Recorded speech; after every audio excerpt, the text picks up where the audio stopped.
Assalamualaikum warahmatullahi wabarakatuh, Sobat Republika. Kita berjumpa kembali dalam program Milenial Bertanya yang diselenggarakan oleh Republika selama bulan Ramadan. Kali ini saya akan membacakan pertanyaan yang berbunyi, Assalamualaikum warahmatullahi wabarakatuh. Saat ini mendapatkan pekerjaan yang sesuai dengan keinginan kita tidak mudah. Bagaimana jika masuk kerja di suatu perusahaan dibantu orang dalam atau keluarga? Apakah itu dilarang oleh syariah? Mohon penjelasan Ustadz. Pertanyaan ini diajukan oleh Hendra di Banjarmasin. Mengenai pertanyaan ini akan dijawab oleh Ustadz Dr. Oni Sahroni yang merupakan anggota Dewan Syariah Nasional MUI sekaligus pengasuh konsultasi syariah di Republika. Pada Ustadz Oni, dipersilahkan. Ya, terima kasih Bang Hafil, Sobat Republika, semoga sehat walafiat. Nah, terkait dengan ketentuan fikihnya bisa kita bedakan dalam dua kondisi ini. Kondisi yang pertama adalah orang dalam tersebut membantu memberikan bantuan teknis. Maksudnya ya mempermudah informasi seperti menyampaikan ada lowongan pekerjaan, syarat-syaratnya disampaikan, intinya bantuan teknis tanpa intervensi fit and proper test. Jadi semua berjalan secara profesional.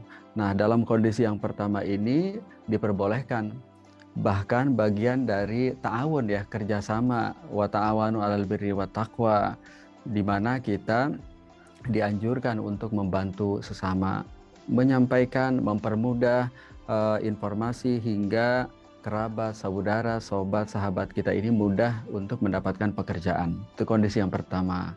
Nah, kondisi yang kedua, Bang Hafil ya.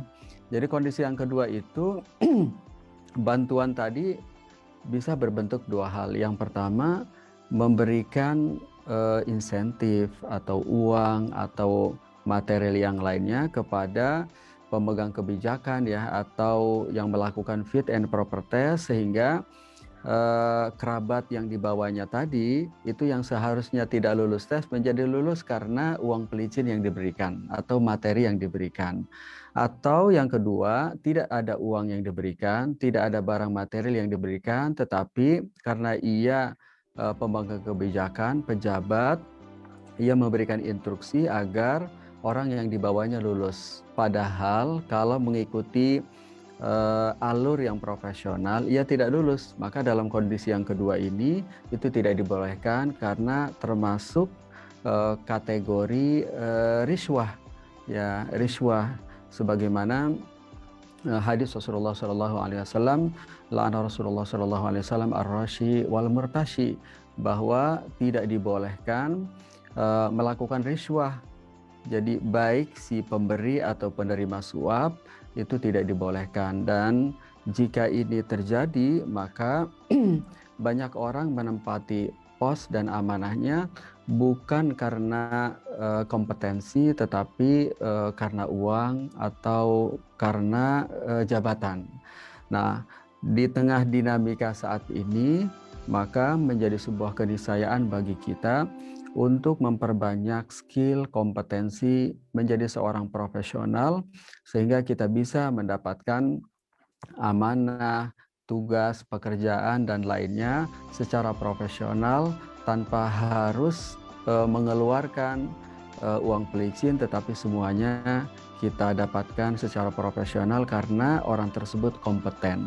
Demikian Bang Hafil. Baik, terima kasih Ustadz Oni atas jawabannya. Pertanyaan saya, kalau nanti misalnya sudah terlanjur Pak Ustadz, bagaimana nih Pak Ustadz?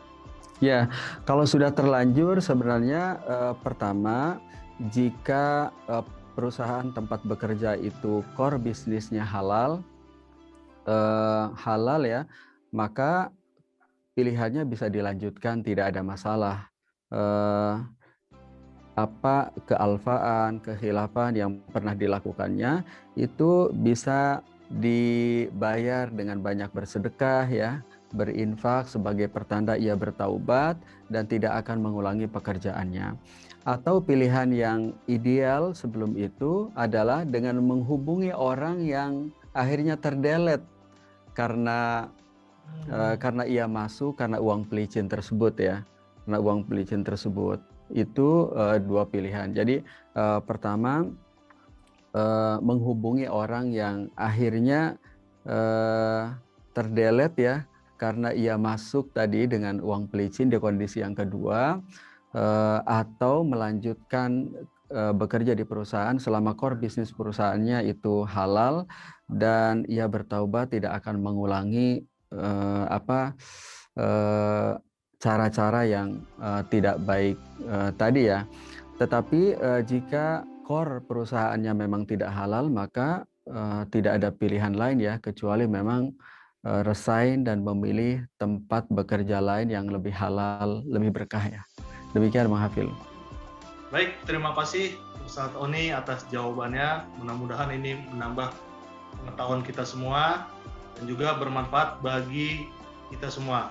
Terima kasih Ustadz Oni dan juga kepada Sobat Republika yang menyaksikan dimanapun berada. Kita berjumpa lagi pada kesempatan berikutnya. Assalamualaikum warahmatullahi wabarakatuh. Waalaikumsalam warahmatullahi wabarakatuh.